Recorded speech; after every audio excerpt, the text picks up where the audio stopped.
Kaixo eta ongi etorriak magazinera bertzegun batez, gaur asteazkena dugu apirilaren 26a eta gaurkoan baitere bi elkarrizketa izanen ditugu. Hementxe gure magazin honetan lehenik eta behin Jon Abrilekin egonen gara, izan ere Bortzirietan Borbor taldea sortu dute euskaltzaleen mugimendu bat, eta talde honek egin duen lehenengo ekitaldia edo ekitaldi sorta Borborraldia izan da.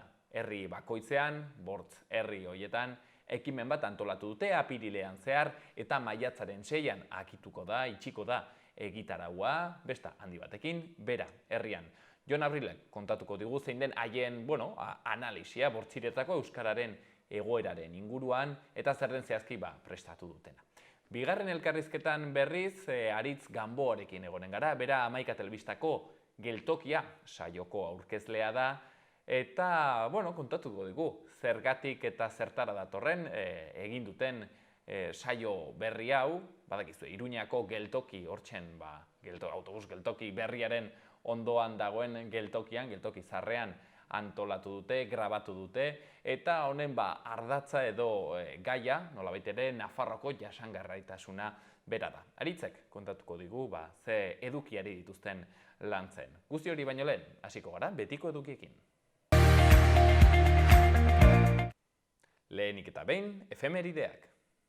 1915 urtean, aliatu eta Italiaren artean itun sekretua sinatu duten Londresen eta aliatuek konpentsazio territorialak agindu zizkien italiarrei baldin eta gerra deklaratzen bazion Austriari.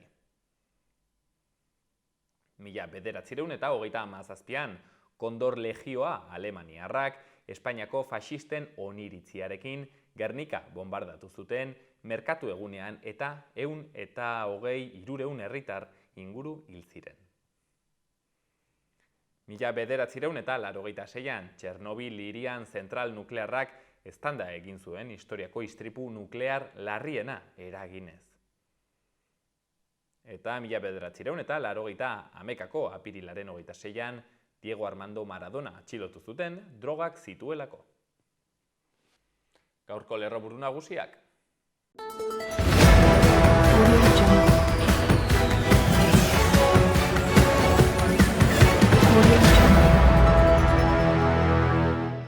Kirol erakunde eta enpresek digitalizaziorako laguntzak eskatzeko epea zabalik.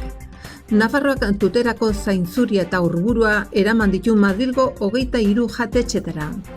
Nafarroko gobernuak zutei buruzko prestakuntza ikastaroak emango ditu Nafarroko 17 udalerritan.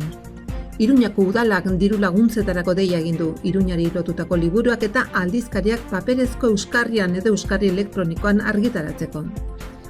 Arbola jaialdiak zuhaitzek bizitza eta osasunerako duten garrantziaz hausnartzen du Zibibox Kondestablen. Iruñako udalak hiriko energia komunitateak zabaltzen jarraitzen du Ermitagaina Mendebaldea auzoan berri batekin. Ostegun hontan Mendilorri eta Arrotxapearekin batera hiriko 3. komunitatearen informazio saioa izango da.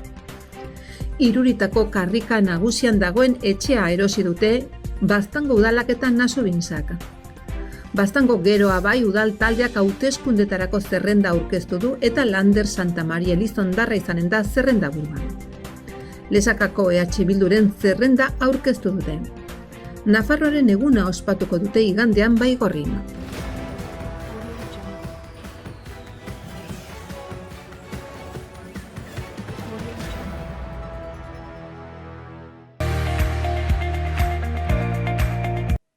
Eta guazen orain, agenda kulturalarekin. Asteazkenean Maitane Perezen eskutik ipuinak loratzen ipuin kontakizuna, 4 urtetik gorako haurrentzat atxaldeko 6etan Barañaingo liburutegi publikoan. Baitere, pantailak euskaraz ezinbertzeko erronka hitzaldia Alex Aginagalderen eskutik Laban atxaldeko 7etan. Hortzegunean, Animalia domestikoak liburua aurkeztuko du Esti Martinezek Laban Iker Mundiainorekin batera atxaldeko 7:30. Baitere, Ika eta Toka, Noka ere Toka liburua atxaldeko 7:30 Karrikirin aurkeztuko dute Fernando Oiartzun egilearekin eta Inma Zestau aurkezle izanen dute. Eta Ingeru Epaltzaren Erretzaile damutuen konpainia liburua aztertuko dute Zaldiko Maldikoko irakurle taldean. Epaltza bera bertan egonen da, atxaldeko 7:30 zaldiko maldikon. Hortziralean, elkarrekin ondu duten lehen diskoa hartze aurkeztuko dute Utsun Txalapartak eta Jel Triok piztuta Euskal Kultur Begirada zikloan. Atxaldeko 7:30 Sanduzelaiko Zibi Boxean. Baitere bertso afaria Euskaldunon biltokian, Txantreako jaietan Joanes Ilarregi eta Aitor Mendiluzerekin gaueko 9:30. Larun batean egitarau oparoa lehenik eta behin Lakuntzako Kulturetxean Euskara eta Hezkuntza jardunaldia antolatu dute. Euskararen arnasguneen erronka mahai ingurua eginen dute, goizeko 9:30 Kike Amonarriz, Garikoitz Goikoetxea eta Idurre Eskisabelekin. Alberto Barandiaran moderatzaile egonen da.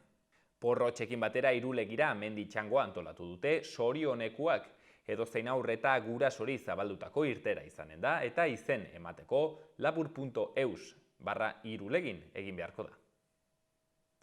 Kauai marrazkien tailerra 6 eta 11 urte bitarteko aurrentzat, lantegian aurrek hainbat proposamen landuko dituzte pintura miatzeko eta kolorekin eta formekin jolasteko. Sanduzelaiko Zibi Boxean atxaldeko 8:30. Luis Orduña Ridruejo zuzendari gonbidatuaren eskutik, La Pamplonesak flamenkoaren eta euskal musikaren arteko, kulturen arteko elkarrizketa magiko eta originala eskainiko du. Jose Luis Monton flamenko gitarrista eta Gorka Hermosa akordio jotzailea bertan izanen dira. Baitere Kristonak talde bizkaitarrak eta pleurak kontzertua eskainiko dute rock kolektion aretoan iluntzeko 8:00. Sarrerak aldez aurretik 10 euro eta leiatilan 12. Eta igandean, Nafarroaren eguna ospatuko dute apirilaren 30 Baigorrin. Egun osoko egitaraua izanen da desfileak, dantzak, musika, zaldiko maldiko elkarteak Nafarroaren egunean joateko autobusa antolatu du 10 euroan. Goizeko 9:30 aterako da Iruñetik eta itzulera 12 izanen da. Ikus ditzagun gaurko egunkarien azalak. Diario de Notiziasen kasuan, Nafarroak bere potentzia berriztagarria bikoiztuko du 34 parke eoliko eta eguzki parkerekin. Horrez gain 1314 megabatio jarriko dira martxan datozen 3 urteetan. Gehienak hegoaldean kokatuko dira, indartsuenak Azkoienen eta Koreian. Argazkian Osasunako gazteak ageri dira eta izenburuan Osasunak promes egiten du. Berri gehiagotan UPNek 70, EH Bilduk 70 eta PSNek 79, M28rako zerrenda lokalenak dituzten alderdiak. 12 gibel trasplante azkeneko berri batean, 2023an emaile nafarrei esker. Diario de Navarran, landa eremuak neurri bizi eta urgenteak eskatzen ditu lehortearen kalteak arintzeko. Nafarroa estatuaren beherapen fiskalik gabe geratu da. Argazkian Osasuna promesaseko jokalariak eta izenburuan Osasunak berea kanporatu. Bertze garaipen bat lortu du Kadizen, baina Tximiren eta David Garziaren egoera fisikoarekin tematuta. Bertze berri batean UPN, Bildu eta PSN hautagaitza gehien dituzten siglak, eta azkenik Nafarroko ikasleak eta doaintzaren garrantzia. Gara egunkarian, argazki handi batean Joe Biden eta izenburuan, Biden, 86 urte bete arte presidente izateko berrautaketaren bila abiatu da. Bertze berri handi batean, hezkuntza legeak bertze urrats bat eman du eztabaidaren erdian. Lakoak aurkeztutako hezkuntza proiektuak aldaketak dakartza segregazioari aurre egiteko, baina ia ez da aurrera biderik ikusten euskarari dagokionez. Dokumentua Gasteizko Legebiltzarrean eztabaidatu beharko da oraindik. Eta bertze berri batzuetan gazteekin aritzeko deia soziolinguistika jardunaldian. Berri egunkarian Jaurlaritzak egungo hizkuntza ereduei eutsi die hezkuntzako lege proiektuan. Gobernu kontseiluan onartu duten testuan ez dute murgiltzea jaso. Euskara lehenestea eta ikasle zaurgarriei arreta ematea ditu oinarri, eta PSE-eren ustez badira zuzendu beharreko edukiak. Argazkian abeslari baten kuadro bat eta izenburuan Zetak-en doinuak martutenen. Musika taldeak kontzertua eman du Donostiako espetxean eta preso asko kantuan eta dantzan jarri ditu patioan. Gero eta ekitaldi gehiago antolatzen dituzte kartzela honetan. Azkeneko berri batean, Nafarroko gobernuak 17 parke eoliko eta bertze 17 eguzki parke baimendu ditu. Eta azkenik Euskal Herria Irratian, Angel Gartzia Gazolatz Zumadia IP eskolaren zuzendariaren hitzak. Eskola hasiko da helduten urteetan eta konponbidea behar dugu. Ikasle kopuruaren igoerak eraginda ezin dute kalitatezko hezkuntza bermatu eta hezkuntza departamentuaren erantzunik ez dute jasotzen. Alboko berrian, osasunari dagokionez, eraginkor jarri dute izenburuan Kadizi huts eta bat irabazi zion osasunak. Eta azkenik gobernuak erabakiko du Labaren terrazaren inguruan. Gaurko eta biharko eguraldia. Gaur asteazkena zertxobait igoko dira eguneko tenperaturak eta ostarteak espero ditugu egunaren erdialdean. Temperatura maksimoak 20 eta 25 gradu artekoak izanen dira eta barnealdean kostaldean baino altuagoak izanen dira. Zeruan hodei dezente izango dugu egunaren hasieran eta iluntzean eta hodeitza saretuago egonen da egunaren erdialdeko orduetan. Goizean goiz zirimiri pixka bat eginen du eta gauean ez da baztertzen zaparradaren bat botatzea. Haizea aldakorra izanen da eta ipar-ekialdetik finkatuko da eguerditik aitzinera. Hortzegunean ostarteak eta temperaturaren igoera. Giro eguzkitsua erdi mailako hodeiekin eta goi hodeiekin. Temperatura batik bat hegoaldean igoko da. Bero eginen du izan ere temperatura leku askotan 25 eta 30 gradu artekoak izanen dira. Ebro ibarrean 30 graduak gaindi daitezke. Kostaldean balio altuenak suabeagoak izanen dira 22-24 gradu artekoak, gainera behe-hodeien tarte hodeitsuak sor daitezke. Norabide aldakorreko haizea ibiliko da. Goizaldean eta goizeko lehen orduetan hego ukitua izanen du, baina gero ipar-ekialdeko haizea edo brisa sartuko du. Iluntzean, ekaitz gune batzuk sor daitezke Pirinio inguruan.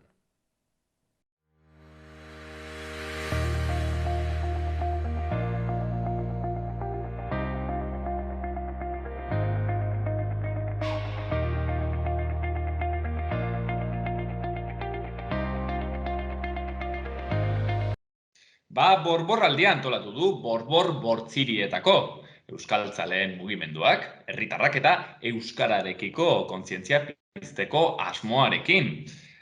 Zehazki, leloa, euskararen udaberria piztu, hautatu dute, eta apirilaren 19-tik, hau da, ja hasita dago, maiatzaren 6 iraganen da, eta Bortzirietako gainera bortz herrietan eginen dituzte ekimenak. Bueno, horko talde eragilean antolakuntzan dabil, Jon Abril, ez du behar aurkezpenik, eta gaurkoan gurean egonen da, pixkatonen inguruan ere solasean, beraz, atxalde hon Jon, mil esker gurean egoteagatik. Atxalde hon zei ere, eskarrik asko zei gonbidapenagatik. Jon, talde hau, Borborra aurkeztu zenuten okerrezpanago, joan den uztailean, konta iguzu pixkat, zer den talde hau eta zer den, bueno, zein den bere kezka eta bere ekin bidea. Bortziritako euskaltzalen mugimendua da, euskara elkarte bat, izaera sozialekoa, idekia, zabala eta nolabait herritar euskaltzalez osatutakoa, eta bere jatorria dago Bortziritako euskara mankomunitateak 2021an bere gogoeta estrategikoa egin zuenean ikusi zuen euskara batzordeek, Bortzirietan herri bakoitzak bere euskara batzordea zuen, haien funtzioa eta nolabait zaharkitua gelditua zela eta herritarrak aktibatzeko behar bat bazegoela. Egun bat lagunekin osatutako gogoeta prozesu baten aritik erabaki genuen herritar mugimendu bat sortzea, hori orain dela urtebete inguru izan zen erabaki hori, eta ongi erran duzun bezala, joan den uztailean lesakan plazara ateginen, nolabait Bortziritarrei gure burua aurkeztera. Eta, hau da nolabait lehendabiziko ekitaldi ekintza publikoa antolatu duguna, eta, azkenean Borbor bera aurkezteko aitzakia ere bazaiguna, ez? Nolabait azkenean, euskaltzalen mugimendu bat, euskaran erabilera sustatu nahi dugu, herritarren kontzientzian eragin nahi dugu, Eta izan nahi du, bortziritarrak elkarlanean paratzeko gune bat, hori badelako behar bada gure izaeraren kontu bat, bortz herrietako jendea gaudelako. Gainera kontuan hartu behar da, bortz herriak, Arantza bera etxalarri gantzi eta lesaka bortzak UEMako kideak garela, beraz, arnasgune, herri euskaldun, eta izaerari kontzeko edo lan egin nahi dugu, eta aldi berean ere aldaketak eragiteko, ez? Ikusten ditugu zenbait inertzia eta hor eragin egin behar dela gure herriek euskaldunak izanen baldin badire, eta bide horretan sakontzeko asmoarekin sortu da Borbor. Badakit, Jon, galdera hau zabalegia dela, luzegia seguraski ere, baina galdetu nahi nizun pixkat bortzirietako euskararen egoeraz, ez dakit horretaz pixkat zertzela da batzuk ematen aldituzun, prozesu horretan seguro egintzen dituztela, ateratzen dituztela ondorio andana bat. Pixkat jakin dezagun nola dagoen kontua, zeren aipatu duzu, arnasgune bat dela, baina arnasgune horietan ere UEMak errandu, erabileran eta ari direla gertatzen arazo batzuk edo gainbehera batzuk edo olako kontuak ere badirela. Bai, eta gilarren bortziritan ere egoera nahiko diferentea da, ez? Batetik hiru herri txikietan ezagutza altua da, Arantza Igantzit Etxalarrek 80-tik gotiko ezagutza datuak dituzte, eta erabilera ere handia da hiru herrietan, agian nabarmenagoa da Arantzan, bino, Etxalarrak eta Igantzik ere datu onak ematen dituzte. Lesakan ezagutza ere 80-tik gotikoa da, eta horrek ere erabileran badu bere eragina, badaude behar bada batez ere adin batetik gotikoetan eta erabilerak beti egiten duela, eta badaude gauza txiki batzuk edo hobetu daitezkenak, eta gian egoerarik kritikoena, nahiz eta UEMako udalerria izan berakoa da, 70 bueltan dago ezagutza, horrek erran nahi du erdaldun kopuru handi xamar bat ere badagoela herrian, eta ondorioz erabileran ere nabaritzen dela. Azkeneko kale erabilerako datuak berako kasuan nahiko kezkagarriak izan ziren, batez ere jautxira handi xamar bat ekarri zutelako, eta hor ere gure kezka. Egia da, horretan gazteak direla gehien ibiltzen dutenak euskara karrikan, hori nolabait, itxaropenerako ere bada, ez? Nolabait egia da, kasu horretan ezagutza ez da egunekoa, baina erraten aldugunek unibertsalizatua dagoela 30 azpiko herritarren artean ezagutza hori, binoaktik gotikoetan, eta azkenean haunitzetan referenteak eta ere hor daude. Eta badaude esparru batzuk, lan mundua bera edo kirol eremua edo ez, orainik eragiteko haunitz dagoena. Eta beraz, gora bera horiek ikusten ditugu bortzerrien tartean, ez? Arantzatik berarako egoera gitze diferentea dela, bai, eta horrek beharrak ere desberdin egiten ditu. Eta akautzeko horren nuke behar bada, azkeneko 20 urtetan edo gure herrietan ere arazo demografikoa gero eta geriagoa da, biztanleriari edo galtzen edo eusten baldin badiogu neurri handi batian bada kanpotik etorritako jendeagatik, baina horietatik agitz gutxi euskalduntzen dire. Haurren kasuan gehienak euskaldundu egiten dire, gazten artean ja honitzez ere gutxiago, eta helduetan apenas euskalduntzen dire, ez? Eta hor badugu erronka bat. Eta bereziki eragiten dira herri handienei, eta ondorioz ere euskara gutxien erabiltzen den tokietan lekutzen diren neurrian, zailagoa da hoiengan ere eragitea euskararen erabileran. Horra ipatu duzu gakoetako bat, Jon, galdetu nahi nizun, zergatik gertatzen den beran ezberdintasun hori, zergatik erabilera txikiagoa, pentsatzen dut ezakit, ekonomia izan den duela zer ikusirik, akaso industria gehiago dagoelako, pasako toki bat delako, ezakit zergatik izan daiteken?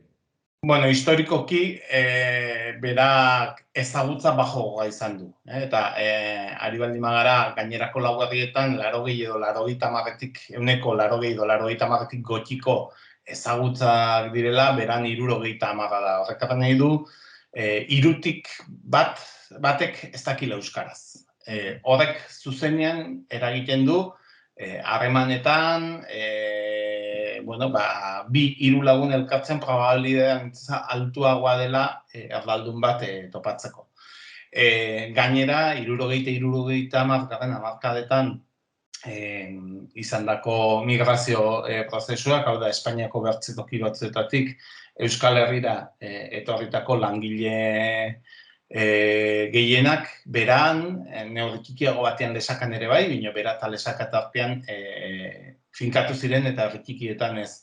Eta belaunaldi hori apenas euskaldundu zen, ez? Salbuespenen bat izan ezik, ez ziren euskaldundu.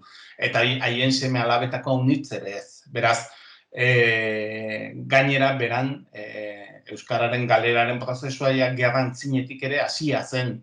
Eta nahiko nabarmena izan da karrikako eta baserriko giroen arteko aldea, ez? Eta beraz, fenomeno guzti horiek eragin dute, ez? Hau da, industrializazioak eta horrek ekarritako migrazio prozesuek, orain ere migrazio prozesu horiek nabarmenagoak dire, edo kopurutan era handiagoak beran, bertze herrietan bino, eta beraz, historikoki ezagutza apalagoa izan den neurrian, erabilera lotua dago, ez? 80-88 euskalduna den herri batean haunitzez erraxagoa da euskara erabiltza, probabilitatea haunitzez handiagoak dituzulako euskaldun batekin arrautzeko kalean, edo lagun artean, edo ostatu giro batean, edo zein kultura edo kirolekintzetan, eta aldiz, nahasten zaizkigunean euskaldunak eta euskararik ez dakitenak normalean gure hizkuntza txikia ahuldua eta galdua, ez? Eta honitzetan komunikazioa beste aldera euskara baztertzen dugu, ez? Zeren 3tik 2 euskara jakiteak ez du erran nahi 3tik 2 euskara eginen dela, ez? Zeren 3tik 3 bai gaztelera badakitela, ordan, bueno, badakigu zer gertatu goi den. Jon, akitzako pixkat argazki honekin, ez dakit ere zuen analisiaren hausnarketaren parte izan den euskalkiaren erabilera, hau da, bortzirietako euskalkien erabilera, ez dakit horre aldaketa gertatzen ari diren, ez dakit daturik ditugun, pentsatzen ari naiz, akaso, bueno, itanoa, ez, bertan, ez dakit gehiago erabiltzen den, akaso gutxiago, ez, pentsatzekoa da, nola ahozkotasun hori, bueno, egin batean akaso murriztu den, bueno, ez dakit hori ere bai jarri duzuen hausnarketaren erdigunean. Begibistakoa da, bai, badagoela nola baiteko galera bat, bueno, batetik eskolaratze kontan hartua dugu, hau daunitzek euskara eskolatik, eskolaren bidez ikasten dutela, eta guraso erdaldunak dituztenek, ez dago transmisio natural bat, ondorioz, daunitzetan euskalkian bertan galera bat dago, edabideen eragina, eta bertzelako zer batzuen eragina badago nola baiteko galera bat, agian hor fokoa gehiago paratzen da herri txikienetan, justuki erabilera egon badagolako, baina hizkuntza kalitatean eta badagolako galera bat, bada kezkaitu horri bat, baina egia da guk lehentasuna eta fokoa gehiago erabileran paratu dugula momentu honetan, ikusten dugulako badaudela inertzia batzuketan gelditu beharra ditugunak, eta palanka eragite bat egin behar dugula, ez? Eta erabiltzen ez bada, seguru kalidade txarrekoa dela, ez? Eta orduan, bueno, presente dugu gai hori, oraindik ez dugu lanketa berariazko lanketarik edo egin, bino badago helburuen artean ere bai, ez? Hortzen euskararen egoera bortzirietan, bere argi eta, bueno, ilunekin aipatzen genuen, berako adibidea, non seguraski ere gaztetxoenek 30 urtetik berakoek, seguraski guztiak badakiten euskeraz, ez da, baina, bueno, bertzaletik erabileran ere, zailtasun batzuk edo, bueno, erronkakola erranen dugu, ez da. Eta, bueno, testu inguru honetan aipatu dugu, borbor sortu zen euskara mugimendu hau, euskaltzale mugimendu hau, eta oraintzen, borbor aldian zehazki hasita dagoena, apirilaren 19an hasi zen, eta maiatzaren 6 arte luzatuko dena. Jon, borborraldia, zer da ekimen hau, zergatik antolatu duzu? Bueno, hastian aipatu dutez, zela nolabait martxan jartzeko modu bat eta plazara ateitzeko modu bat, eta hortarako egitarau bat, hiru astez luzatuko dena, maiatzan 6 bitarte. Izan nahi du, bortziritako euskaltzaleak biltzeko modu bat, ideiak eman ditzaten, ekarpenak egiteko, eta borren parte izateko, ez? Eta antolaketan implikatzeko. Abia puntu bat izan nahi du, eta nolabait konpromisoak hartzen joateko modu bat, ez? Gure funtzionamendu eredu bat irudikatu genuen, nolabait talde eragile bat dago, pixko bat koordinazio orokorraz eta borborren egunerokoaz edo arduratzen dena, eta gero gaien arabera lantaldeka antolatzen gara, eta lantalde bakotxak nahiko modu autonomoan edo bere hildo hori jorratzen du, ez? Eta talde eragileak pixkat koordinazio lan hori egin. Hori probatu nahi denuen, lantalde desberdinak martxan paratu, bakotxak bere autonomiarekin landu eta garatu, eta horreri bide bat ematia. Eta hori, eltzea sutan probatzen denez, bor paratu nahi dugu eltze hori, eta horrela, abiatu dugu, bortz lan hildo aukeratu genituen, horretarako bortz herrietan abendu hortarrilan bilera bana egin genuen euskaltzaleekin, agera egitzona izan zuten bilera horiek, 60 herritar baino gehiago etorri ziren, taldetan inplikatu ziren, eta horrek ahalbidetu zigun bortz hildotarako talde bana antolatzea, ez? Bat gazteen lantaldea da, bertze bat gurasoak sentiberatzeko lantalde bat, hizkuntza ohituretan eragiteko bertze lantalde bat, lan munduari buruz aritzeko bertze bat, eta azkenekoa etorri berrien ardura lantzekoa.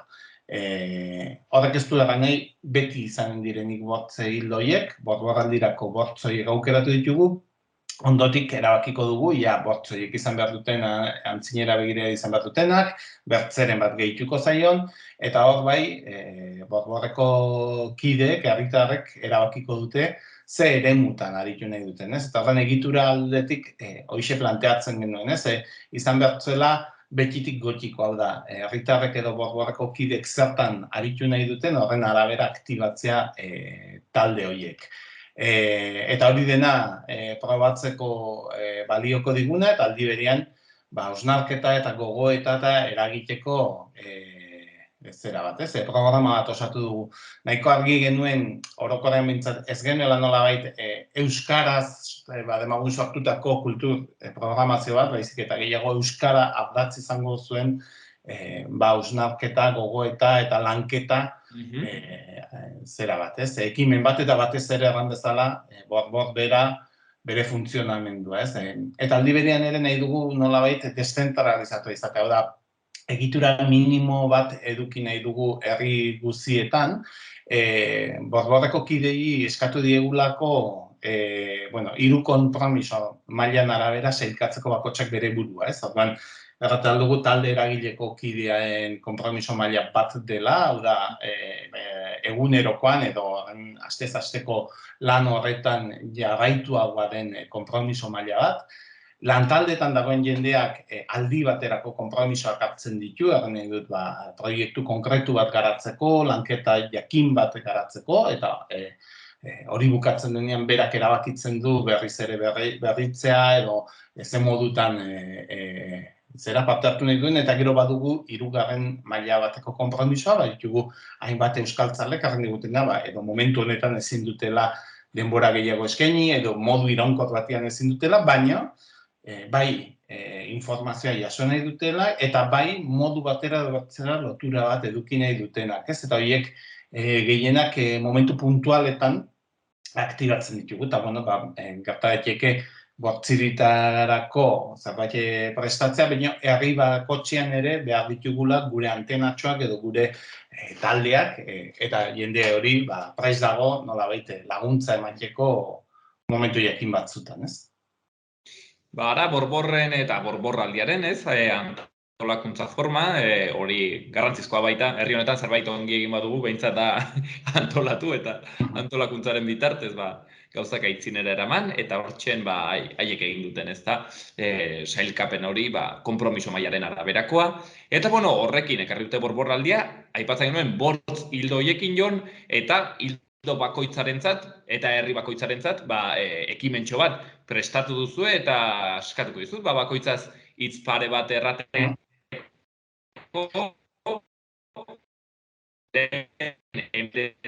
formakuntza saio bat egin zenuten, lesakan okerrezpanago. Bai, goiz eta arratsaldeko saioak izan ziren, goizekoa lesakan eta arratsaldekoa beran, goizekoa udal ordezkariei begira eta arratsaldea herritar eta eragilei begira, euskara harrera hizkuntza bezala, Amelia Barkinek eman zuen, eta nolabait gure erabizitzera etorri diren hoiei eta euskara berekin ekartzen ez dutenei nolako harrera egin behar diegun, nola hurbildu behar dugun euskaratik eta horren inguruan hausnartzeko, 40 bat lagun elkartu ginen joan den asteazkenean. Maiatzaren 6 arte, jada ibiltaria dagoen, ez dakite erakusketa bat den edo kontu bat lantokietan euskararen erabilera pizteko, Jon.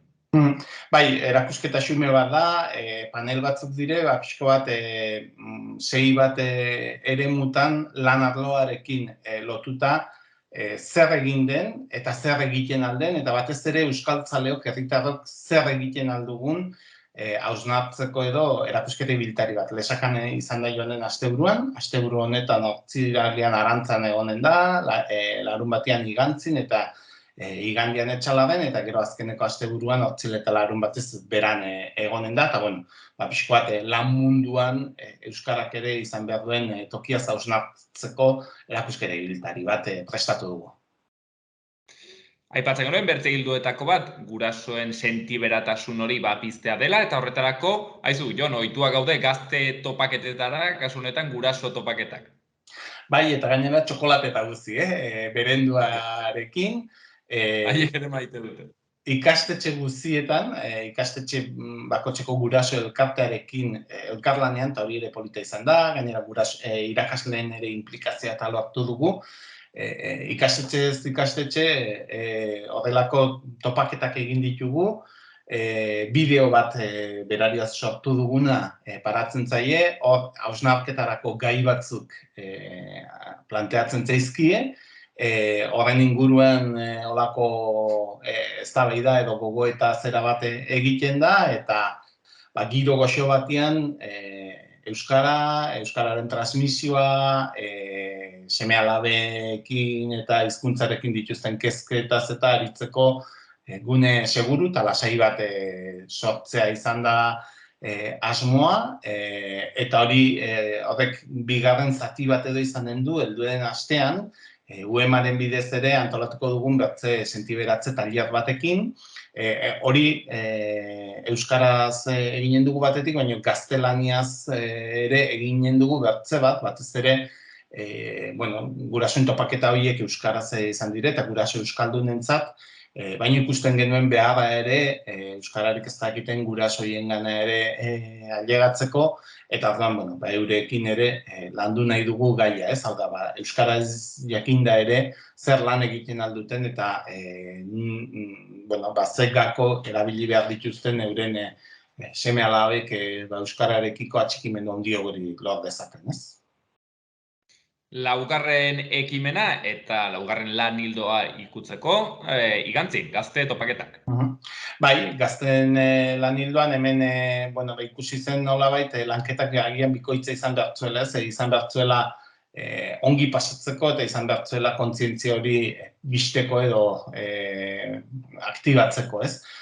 Hortaz, antolatu dituzten bat joku, hizkuntza bera bat dutenak, herrikako desafioa eta egiteko asmoa, aldi berean Euskal Herrian euskarazek euskara ofiziala aldarrikatzeko martxan duen kanpainaren baitan konzentrazio bat antolatu da, eta afari batekin bukatuko dute, Antonio Lloki musikariarekin, aitzakia Bortziritako gazteak ere elkartu, eta ia ere aktibatzen ditugun, Borborren ekimenetan parte hartzera. Egia da,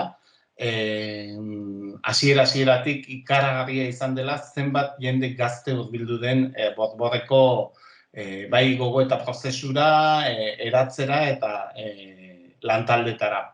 Alde horretatik aritz konten gaude lortu dugulako belaunaldi berriak ere euskararen bueltan aktibatzea.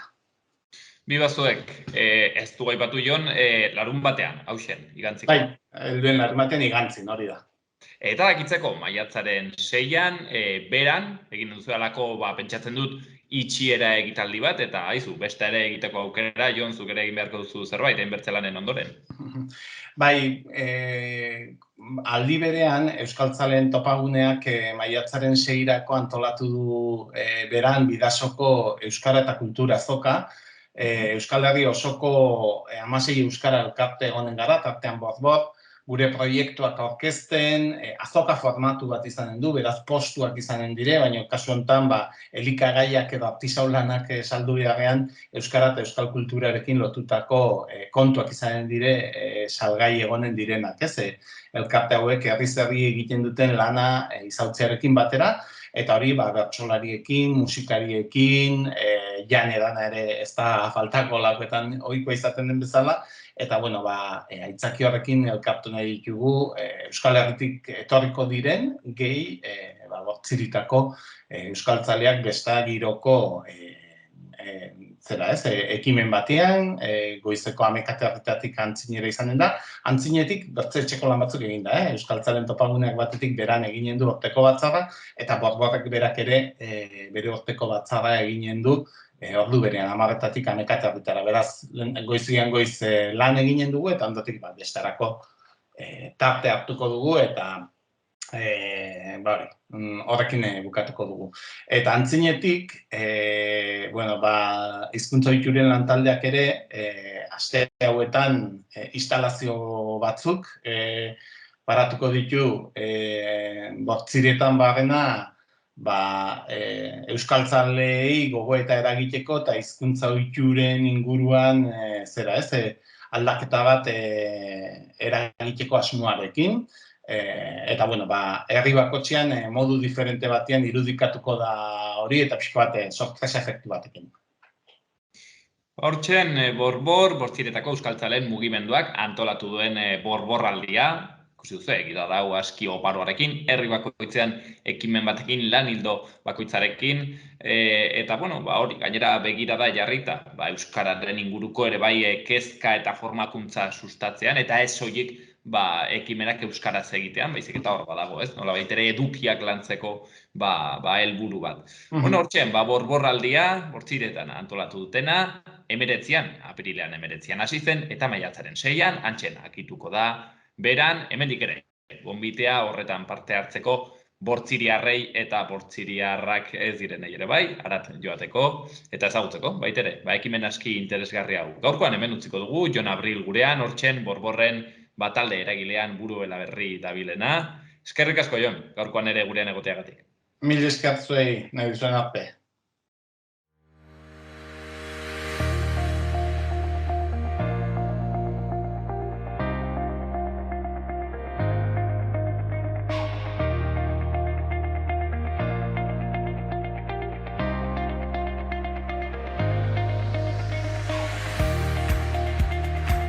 Ditzagun orain Iruña herriko udaletako albisteak.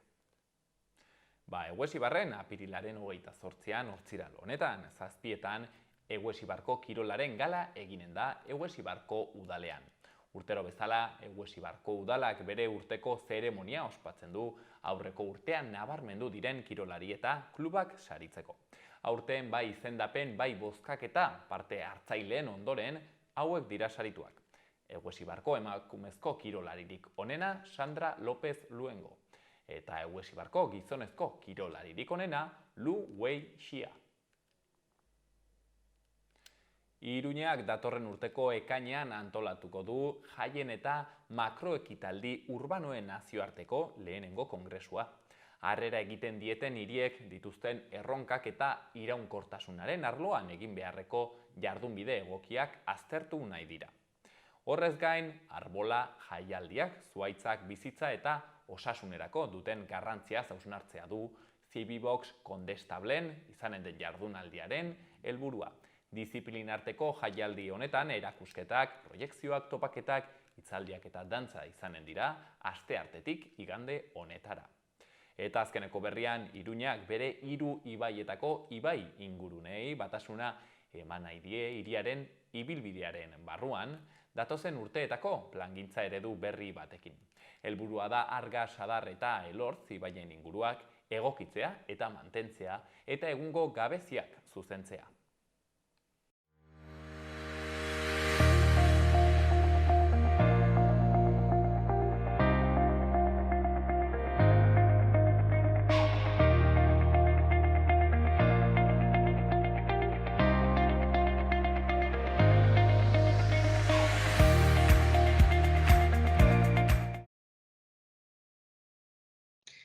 Hamaika telebistan badute saio aski interesgarri eta berri bat, nik ikusi dut handik bolo-bolo mugitzen eta bueno, jakitera ematen, geltokia izena du eta Nafarroko jasangarritasuna ardatz du. Bere aurkezlea Aritz Gamboa dugu eta gaurkoan hementxe izanen dugu elkarrizketatxo bat egiteko. Gainera bere baserrian dago, aurkezle izateaz gain nekazari ere badelako, lanpetu Aritz, baina, bueno, gure deia hartu duzu, beraz, eskerrik asko gurean egoteagatik, Aritz. Eskerrik asko zuei gonbita egiteagatik, eta noski, hemen hartzaiok badakizu, hemen lana ez da sekula falta, eta hemen topatu nauzue. Gaurko teknologiekin, hori edozein lekutik egin daitekenez, hau da, nire gaurko tokia, barkatuko didazue, Euliz inguratuta nago, kriston giro ona daukate eta, bueno, hola ibiliko naiz, pixka bat eskuan mugituz. Bagizu Euliak odol onaren bila, hementxe berriz platoan aski ongi gaude, Aritz, bueno, begon deizula. Aritz, geltokia saioa, atera duzu, konta iguzu pixkat, zer da geltokia saioa? Bueno, geltokia saioa da, gizarte eredu jasangarri eta iraunkor bati begira, hausnarketa gune edo espazio bat, zeinetik gogoetak egitea zaratago, gaur egun gure gizartean, gure inguruan dauden ekimen edo ekintza ugari azalduko diren, ez? Eta alor asko harrapatzen dituena, elikadura burukabetza, adibidez, efizientzia energetikoa, mugikortasuna, ekonomia sozial eta solidarioa alegia, azken finean gizarte baten egituran eta etorkizunari begira eman beharreko pausoetan egin behar diren hausnarketa eta ekintzak. Horiek izango dira, geltokia saioan erdigunea, eta erdigunea geltokin izango dira, hain zuzen ere, geltoki, bere hitzak esaten duelako, gelditzeko toki bat delako, eta bertan gelditzen balin bagara, pentsatu dezakegu, ibilbidea edo abia puntu berriak bilatzeko. Eta hain zuzen ere, hori da kaso beharra, ezta? Urgentziak garai hauetan, pixkatek gelditzea beharrezkoa delako. Aritz, formatu izanen du, gutxi gora bera saio honek, programa honek, ez dakit zenbait kapitulu diren, nola da kontua? Asteartero, arratsaldeko 10etan emititzen ari da, dagoeneko 16 saio izango dira, eta saio bakoitzak atal ezberdinak eukiko ditu. Batetik eukiko duguna da erreportajetxo bat. Egun horretan jorratuko den gaiari dagokion erreportajetxo bat. Tokian ikusiko duguna da, landuko dugun gai horren atzean dagoen ezagutza edo dagoen ekintza. Bestetik solasaldi bat. Alegia gaiari helduko diogu erpin ezberdinetatik eta jende ezberdinetatik. Beti ere gaiari dagozkion persona adituak ekartzen ditugularik. Eta azkenik, geltokian gaudela probestuz, bertako produktuekin egindako errezeta bat eukiko dugu asteartero, Koldo Garzia sukaldariak eginda. Koldo Garzia da geltoki egitasmo barruan dagoen jatetxeko sukaldari nagusia, eta berak prestatuko dizkigu itzelezko errezetak. Egin ziteken segurazki ere saio hau plato batean, zuek berriz geltoki honetara eraman nahi izan duzue, zergatik autu hau, Aritz? Bueno, batetik geltoki den proiektua delako hain zuzen ere, saio honen abiapuntua, ez? Proiektu hau, geltoki proiektuak barne biltzen ditu hain zuzen ere, gizarte justuago, herri justu eta iraunkorragoa izateko beharrezkoak diren parte hartzaileak, alegia, hortan bultzaka dabiltzan entitate sozialak. Eta entitate sozial horietaz gain, badago, kooperatiba bat, hain zuzen ere horri forma ematen diona, proiektu forma. Jatetxe bat, denda bat bertako produktuekin, beste denda bat bigarren eskuz egindako jantziekin, edo liburu berrera bilgarriak, edo baita ere bertako jostun txiki eta artisauen jantziak topatzeko beste denda bat, ez? Hortaz gain gainera badaukagu jantoki bat, eta jantoki horretan kilometro zeron oinarritutako eta, temporadako produktuetan oinarritutako otorduak prestatuko dizkigute. Hau dena osatzen da nolabait ere, Iruñako edo Nafarroako eragile sozial ezberdinek bere topalekua bertan eduki dezaketela, bere ekintzak egin ditzakete, bere planifikazioan egin behar diren ekimen ezberdin eta ugari antolatzen dira. Adibidez, azoka gardenak, ez? Bizilurrek antolatzen dituen azoka gardenak, 3 ostiraletik behin, 3. ostiralean, hilero, egiten den azoka bat, edo eko azoka, ez, zepaenek antolatzen duena, eta abar luze bat.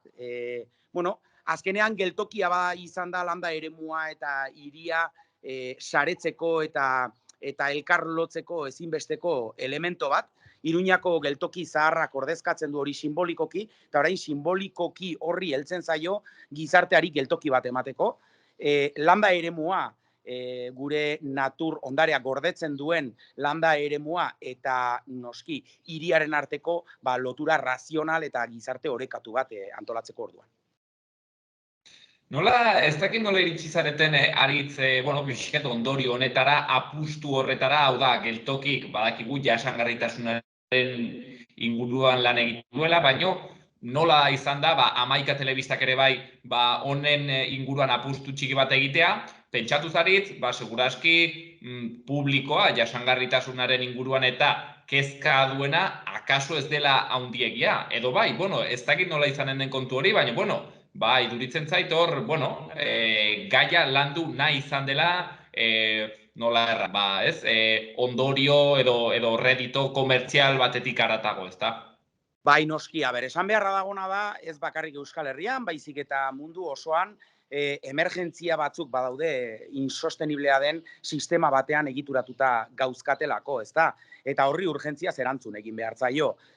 Horren ondorioz, klima aldaketa baten ondorioz daukagu larrialdi klimatiko bat, sozialki desorekak gero eta handiagoak dira, lan harremanak, landa eremua eta hiriaren arteko oreka territorialak ere nahiko gaizki dauzkagu, ikusten dugu, landa eremua nola gustutzen ari den. Alegia, arazo horiek hor daude eta gizartearen arazo dira, eta gizarteak sentitzen ditu. Kontua da horri irtenbideak eman behar zaizkiola, eta esparru asko daude, esparru politikoak daude, instituzionalak daude, sozialak, eta momentu honetan, geltoki bezalako esparru bat daukagu, ez? Hortikan, nolabait ere, bultzatu ahal izateko. Eta kezka horri segituta, bai Hamaika telebistak eta baita ahotsa.info, hau azkenean elkar ekoiztutako saio bat delako, eta bi komunikabidek elkar hartu diotelako erronka honi, proiektu bat mai gaineratu dute, zeinean kezka hauen inguruan ere alternatibak eskaini nahi ditugu. Batetik, Nafar herritarrei erakutsi nahi diegu geltoki bezalako proiektu bat badaukagula. Iruñean, lehen zegoen toki berdinean dagola, eta denontzako esparru eta proiektu bat dela. Eta bestetik proiektu horretatik egiten ari den lana erakutsi egin nahi dugu eta egiten ari diren gogoetak. Beraz, espero dena da, geltokit etorkizuna bat eduki dezan, ezinbesteko komunikazio proiektu bat beharrezkoa zela, eta horri erantzuten dio azken finean, Hamaika telebistak eta ahotsa.infok egin duten alegina. Aritz, bukatzen joteko, ez dakit, saio guztiak eginak dituzuen, grabatuak, ari zareten hor, nola erran kasi egunetik egunera grabatzen, baino galdetu nahi zuen pixkat, zu pertsonalean, ze sentsazio izan dituzu grabaketan, ez dakit, oroitzapen, irudi, anekdotaren batekin geratu zaren, edo, ikasketaren batekin, zerbait nolabait ere zuk etxera eramaten duzuna. Bueno, nik etxera eramaten dut personalki esperientzia bat, ni ez naizelako aurkezle, ni bi bazuekeko kolaboratzailea naiz, ETV bateko eguneroko saio batean, eta bertan segitzen dut, eta kolaboratzaile bezala, pues, landa eremuaren lehiotxo bat zabaltzen dugu egunero. Baina ja, programa bat aurkeztea beste maila bateko erronka da, eta ni hartzaia naiz. Ni naiz telebistako aditua, naiz eta bertan nabilen azken 3 urtetan ere, hartzaia naiz eta egunero hartzaintzari lotuta nago. Beraz, irakaspen bat izan da niretzako, ikaspen bat izaten ari da niretzako. Maila pertsonalean, topatu dudana nire mingainari koske egin behar izatea, ez azken finean ni aurkezle balima naiz, iritzia emateko eta ekarpenak egiteko solaskideak daude eta erreportajeetan agertzen diren persona aditu eta interesgarriak daude. Eta nola niri oso gertutik heltzen diran gai orok, mingainari koske egiten ikasi behar izan dut, eta ez da hain zaila izan, egia esan gero inguruan topatu dituan gogoetekin bat egitea erresa egin zaidalako, eta ez dudalako utxunerik ikusi zeinean nire ekarpena ezinbestekoa ikusi dudan, ez? Baina, irakaspen horretan ikasi behar izan dut aurkezle bezala egotea hartzain bezala edo laborari bezala baino. Eta, grabaketak ez dira baliabide askorekin egiten, edabide txikia gara, baino topatu dudana da ekipo bat, bere parte humanoa, eta esango nuke militanteari esker, dauden gabezi guzti horiek estaliz aurrera egin ahal izan dugula, eta oso programa txukun eta on bat egin dugula, pentsatzen dut. Geltokia, Hamaika Telebistan ikusgai, YouTubeen baita ere, eta hortzen, gonbitea xaloa telebistatik baita ere, euskaraz eta gainera, Nafarroako jasangarritasuna ardatz duen saio hori ikusteko, nola ez, aprobetxatu, halakoak ezagutzeko aukera dugulako, ez, geltokia bera, aipatzen genuen, toki espazio aski interesgarri hori, hainbat borroka eta ekimen sozialen bateragunea, eta gainera, platerak eta errez eta berriak ikasteko aukera ere bai, bide batez, inoiz ez dagoela gehiegi. Eta horren aurkezle, eta hori gainera gertutik bizitzen, Aritz Gamboa, gaurkoan hemen izan duguna, beraz, Aritz, eskertzen dizugu gurean egoteagatik, eta uzten dizugu lanean zure hartzain lanetan. Eskerrik asko zuei gonbiteagatik, azpimarratuko dut berriro ere, YouTubeen ikusiz gero, ahotsa.inforen kanalean ikusiko duzuela, ahotsa.infok ere parte hartzen duelako egitasmo honetan. Eskerrik asko benetan, edabide txikiek egiten duzuen esfortzuagatik, horrelako gauzak jakin daitezen eta entzun eta ikus daitezen. Eta, nik hemen uzten zaituztet, egia esan, hemen dagoen euliketari aurre egitea nahiko kostatzen da, kamera bat eskuan duzula. Mila esker eta nahi duzuen arte. Ongi segi.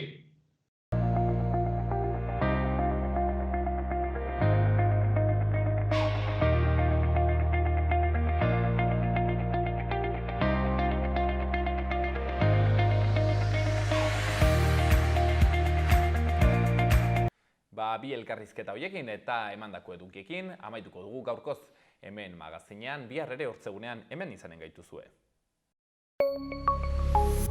Gobierno de Navarra. Nafarroako gobernua.